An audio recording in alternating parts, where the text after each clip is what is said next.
epekto sa giyera sa Middle East is napakalaki na yung babayaran natin ng mga diesel. So, yan, susunod na yan yung mga kurente. Bakit? Kasi yung kurente natin is most are generated by diesel power generators ng malalaking kumpanya. Kaya dito sa bahay, nag-set up na lang rin ako ng solar setup.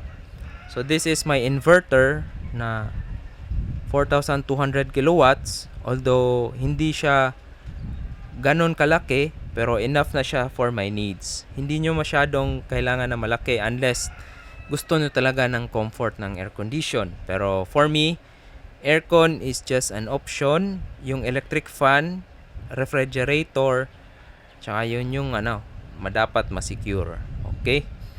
So dito, meron kang hybrid inverter. So meron na rin siyang MPPT or siya yung nagmamanage from solar panel, feed mo lang sa inverter, tapos MPPT na, tapos mayroon niyang black and white na cable, papunta sa battery natin. Dito kasi, yung battery is, dito yung nag-store tayo ng energy. Ang function pala ng battery, store ng energy. So, para si inverter is mag-function. So, ito is off-grid. So, kung for example, wala nang araw, so wala nang production ng araw, wala nang charging. So, magki-kick in na itong battery. Input ni battery dyan sa inverter, output sa mga appliances. Ngayon, meron pang araw, input ng solar panel, output sa mga appliances. Pero pag gabi, meron pa rin tayo kasi meron tayong battery na setup. May mga solar setup na grid tie na walang battery. Pero okay lang rin yun. Makakatulong rin yun sa mga pagbaba ng electric bill. Kasi yung solar generated, yun yung mga na-generate galing sa solar panels, is i-offset niya yung consumption papunta dun sa sa grid. So, yun yung kagandahan. Para at least, yan. Simple lang. Para at least maintindihan nyo na yung function ng battery is to store the power. And, i-release niya kung wala na talagang sun. Kaya, yun yung, na talaga. Kaya, mas mataba yung battery nyo, mas malaki yung capacity, mas pwede nyong loadan yung like air condition, refrigerator, freezer. So, depende nyo lang sa gusto nyong i-load dito sa solar setup nyo. For me, meron na ako mga optional na a must load. Hindi ko naman niloload lahat. Like, ilaw, kasi meron naman akong solar na mga LED. So, yung priority lang is the electric fan, the refrigerator, the Wi-Fi system, the modem, para at least meron tayong connectivity, meron tayong cool na tubig, tsaka refrigerator, para at least, yun, kung mag-brownout out man, magsusurvive. Gaano ba katagal? Sa setup na to, yung ref ko is napapower man ng 24 hours. So, wala yung input galing sa grid ha.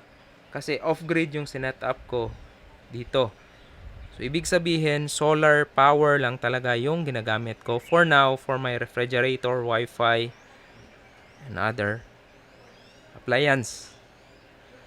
Para, yun, bring down ng bill.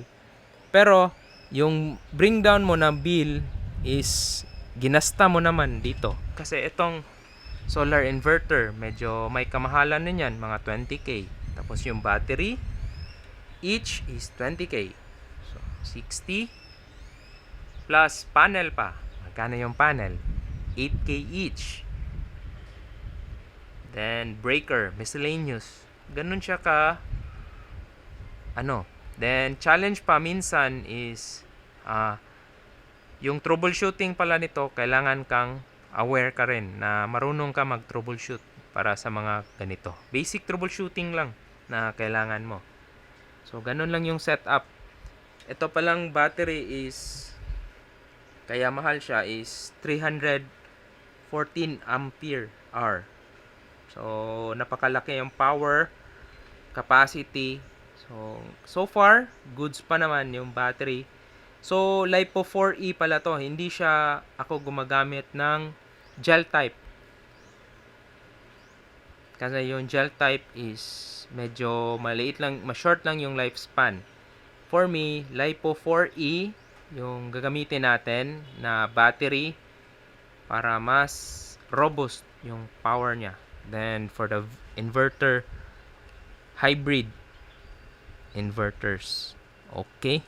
Para at least okay na okay yung setup natin. So, sulit na to sa mga ano. So, since this is already running 2 weeks, so hopefully tatagal. Follow for more updates regarding the solar setup. Simple lang siya pero yun nga.